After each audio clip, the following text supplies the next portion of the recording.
during that cabinet meeting, the State Department, now run by Marco Rubio, has unearthed files that were being kept, including what he said is some of you that are in this room, essentially surveilling people and Americans based on what they would call disinformation.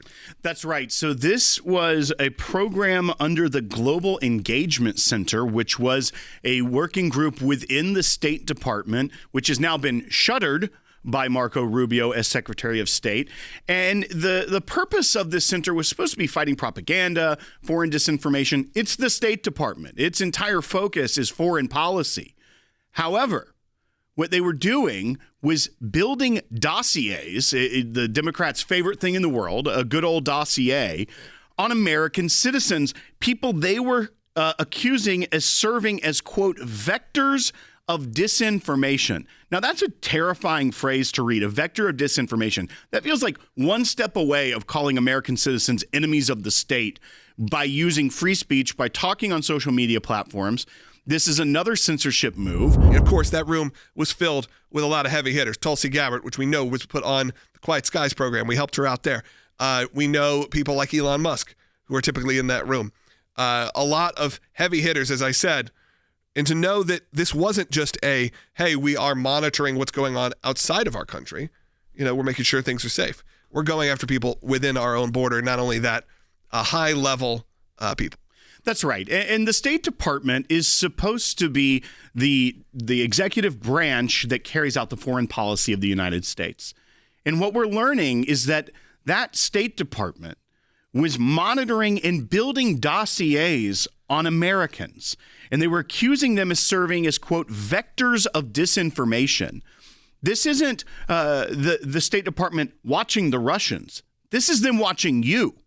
And when you think about the absurdity of our State Department having this global engagement center that wasn't global at all, looks like it was targeting on domestic engagement center as they are building files. This sounds like J. Edgar Hoover, something that Americans have long had a disdain for what the FBI director was doing, the way he was keeping enemies list and building dossiers on his political enemies. I mean, there's even been people saying that we should change the name of the J. Edgar Hoover building because of the egregious encroachment on people's civil liberties and First Amendment rights under his reign as the FBI director. But it turns out that the Biden administration was doing the very same type thing, and the ACLJ is going to get to the bottom of it.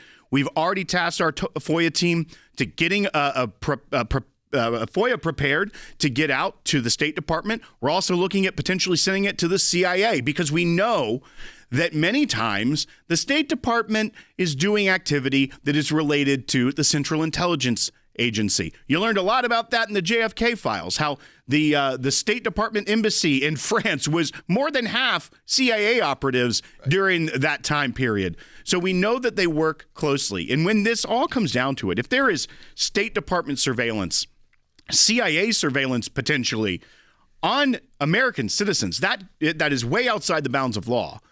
But you also have to wonder about this push to eliminate the First Amendment that we saw so heavily in the Biden administration. And we actually have a bite from Marco Rubio. I think we should hear from him, because when you hear from him and you actually hear what's going on inside these cabinet meetings, it's refreshing. Again, though what has been exposed is terrible, it's something that we all should be concerned about when it comes to our privacy.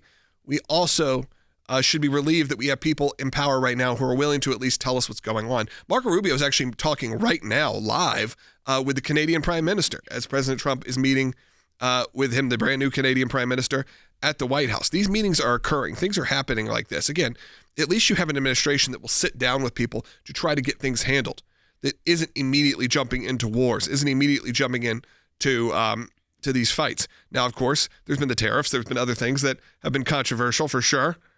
But at least things seem to be progressing and moving forward. But I think we should hear from Secretary Rubio. This is just a couple days ago.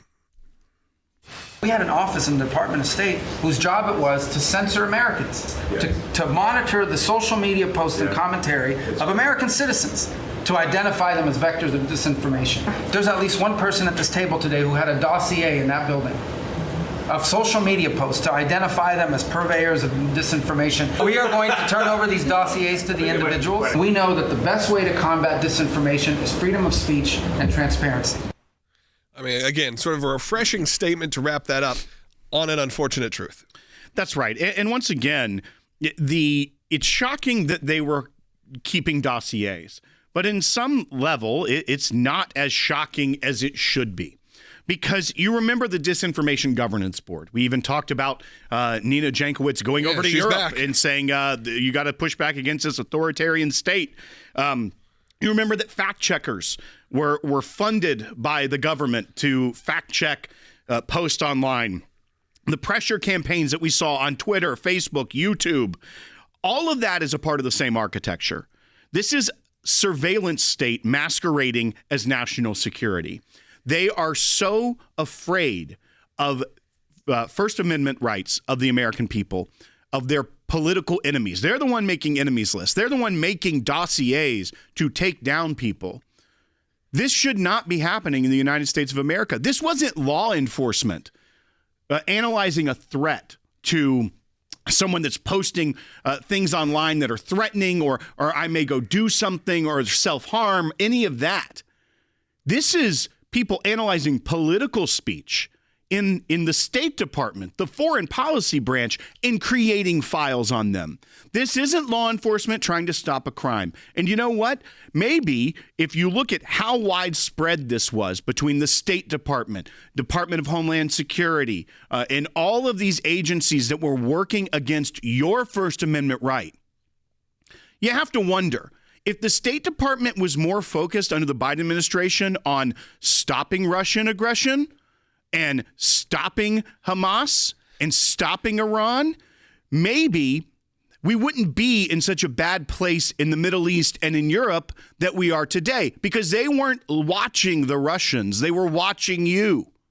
And maybe if the Department of Homeland Security was more involved in securing the border and stopping migrant crime in U.S. cities, maybe we wouldn't have the situation that had to be stopped by President Trump. And maybe that would have even served their political interest a little bit better. But their political insecurity that is masquerading as national security is what got us here in the first place. So if the Democrats are trying to learn a lesson, maybe don't do what Biden did and try to trample on the constitutional rights of American citizens. I am happy that we have an administration willing to tell this to the American people, willing to not only say, hey, this is happening within our own country and they can deal with it internally, but also say, hey, you need to be aware. You need to keep yourself aware of what's happening right now.